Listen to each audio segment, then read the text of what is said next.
Dana White, the Dana White is coming to partner with NASCAR. This Dana White? I don't give anybody a leash. Well, I'm saying you. A leash? Like free speech. I control what people say. Gonna tell people what to believe. Gonna tell people. I don't fucking tell any other human being what to say, what to think, and there's no leashes on any of them. Yo, let's ride. Let's talk about this. Let's ride. Broncos country. Let's ride. Let's ride. Broncos country. Let's ride. We're Broncos country, and let's ride.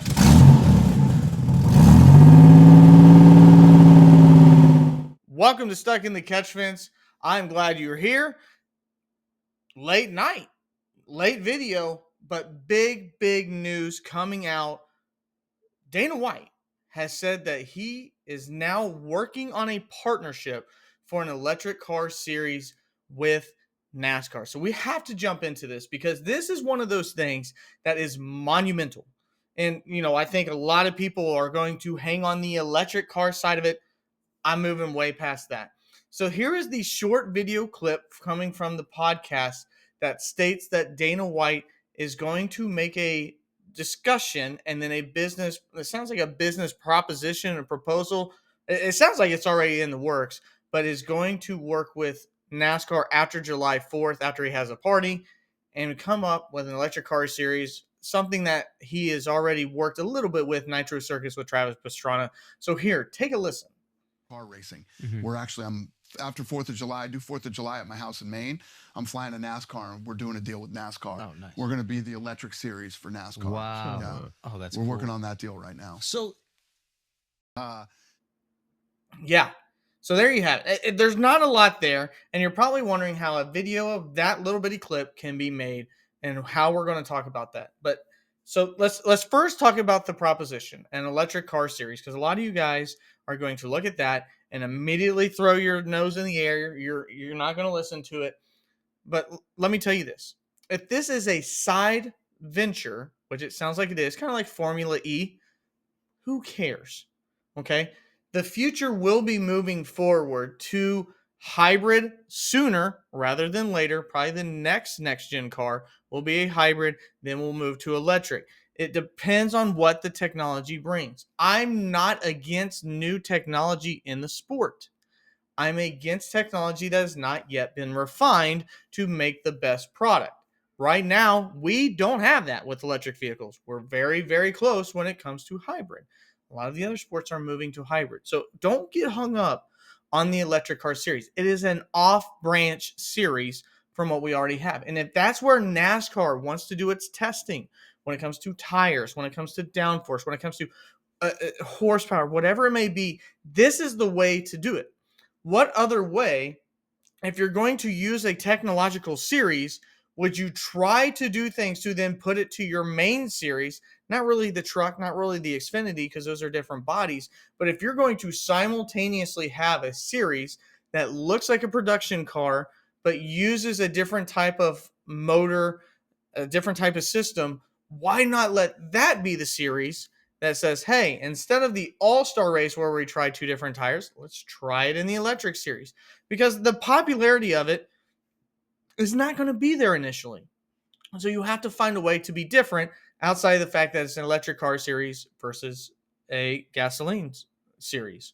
So those are things that I think you should look at. Those are things that I think you should hold on to and say, hey, that might not be a terrible idea. That might actually be a benefit to where NASCAR can run things in real time and then use it to prosper its highest series. So look at it from that standpoint, that this is the we throw things at the wall, see what sticks, because that's what we're going to do with this technology. Electric cars have not been perfected. We've actually seen motor companies go way, way back, which some of us knew that would happen because the technology's not been perfected. You don't jump to electric cars whenever we haven't perfected hybrid cars, and we're very close to doing that. We're doing really, really well when it comes to doing that. But I mean, you listen to Door Bumper Clear, and TJ Majors, he was locked out of his car and had no way to get in. He had to call customer service to get into his car, and they couldn't get into his car. We're very, very far away. As brilliant of a mind that is Elon Musk, we're still very, very far away from advancing to that technology being in an everyday household and with everyday vehicles. But the biggest acquisition is Dana White. And I got to give a shout out to my brother-in-law Greg, who sent me this. He knows that I'm in the business, I'm in the public, I'm in the forum, the square, to talk motorsports, to talk NASCAR to you guys. This is the golden goose that NASCAR needs.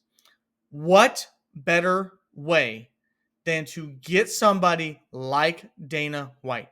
This is the type of partnership. This is the type of movement. No, it's not the House of Highlights. No, it's not moving to streaming. It's getting a brilliant mind who has already had success. And the best part is he knows how to promote the sport. Look at what Dana White is doing with UFC. Look what UFC did to acquire WWE and what WWE has done. What do those two products do? They promote the sport. They create storylines. They know how to do things. The WWE is more of a scripted storyline, but still knows how to promote a story. It's superstars. UFC, on the other hand, the fighters come and go. The sport is not meant to stay dominant. It's too physically taxing to stay dominant. So you're always having to move above and above and above, to Khabib, to Islam, to Adesanya, to John Jones, to whatever it may be. The stars make the sport, and Dana White has lived on it. He brings superstar status to the UFC. I'm going to the WWE on Friday night. The WWE will then have a promotional to where you could go to the UFC the very next night in Louisville as well. The difference being, I'm paying, if you guys want to know, $80 some to sit in really good seats. I think they're really good seats on a lower level. UFC the very next night, which hasn't been in Louisville for 16 years, to walk into the building is $80 some. To sit where I'm sitting is going to be $400, $500. And you're like, well, we don't want to pay that. I heard you bitching about Formula One and all that stuff. No. The difference being, UFC is a product that isn't boring. It's electric. It's eccentric. It's managed perfectly. Dana White has made a business that was solid into explosion. Joe Burrow's there. Donald Trump is there. Kid Rock is there. Everybody that's there is meant to be there because of what it is to watch the product. The product has to be entertaining for the superstars to come to the product for it to hold value. That is not what Formula One is. Formula One is something that is, it comes to town and it says, hey, we're a good product. You pay to come see us. But then once you get the product, it's not a good product. It's not American. It's not what it is. And that's the thing. Like, UFC, doesn't matter where you're from. They bring you in and they bring the storylines and they build the action. And then these guys come out and everybody can't wait to watch it. NASCAR needs that at the biggest expense ever. If Dana White comes in and has a huge role with NASCAR, this could change the sport, because you're going to listen to a brilliant mind tell you what it takes to build your product and make it to the very, very top. And some of you may not believe that. Some of you may not watch combat sports and things of that nature, but I'm telling you, the ticket that is UFC is a hard one to get. It is an expensive one to get, and everybody can't wait to go. NASCAR can be that. NASCAR was that. NASCAR was the UFC not that long ago. We're just talking 20 years, guys. Not even 20 years. That NASCAR was that. NASCAR was putting 4 times as many people in seats than UFC can imagine at the Daytona 500, at Talladega, at Kentucky held 100,000 people, for God's sakes. UFC's just filling it up with 20,000, and that's good. That's good. We want that. But this is the time where we sit here and we say NASCAR does all these things in its upper management that doesn't make sense. Let Dana White, day one, say, this is how I want you to run that series. And by the way, you're going to have a huge voice in the main series. If that's what he wants. And I hope that's indeed the case. Accept this with open arms. Do not look at the electric series and think this is a competitive situation for the Cup Series. NASCAR has already said they're going to do something like this. They have an electric car. They ran it as the pace car for the Clash. This is not nothing new. What's new is getting an entrepreneur, a business mind, and a social media positive influencer that can only do better for our sport and promote the next William Byron. Dude, I want to see NASCAR talk about Carson Quapple, talk about Corey Heim, talk about insert your next Chandler Smith, whatever driver it is that you see coming up.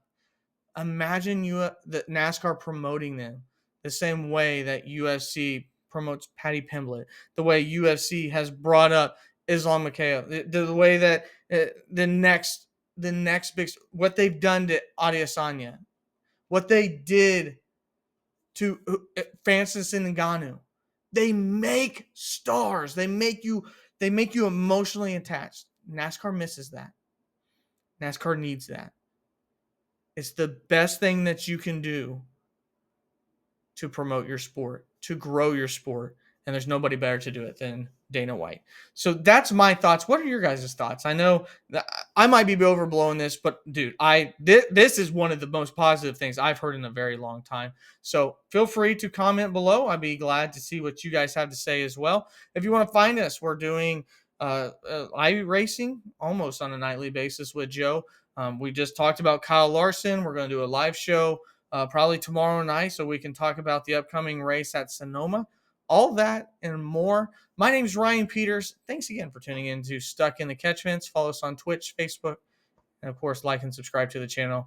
Love you all. See you in the next video. God bless.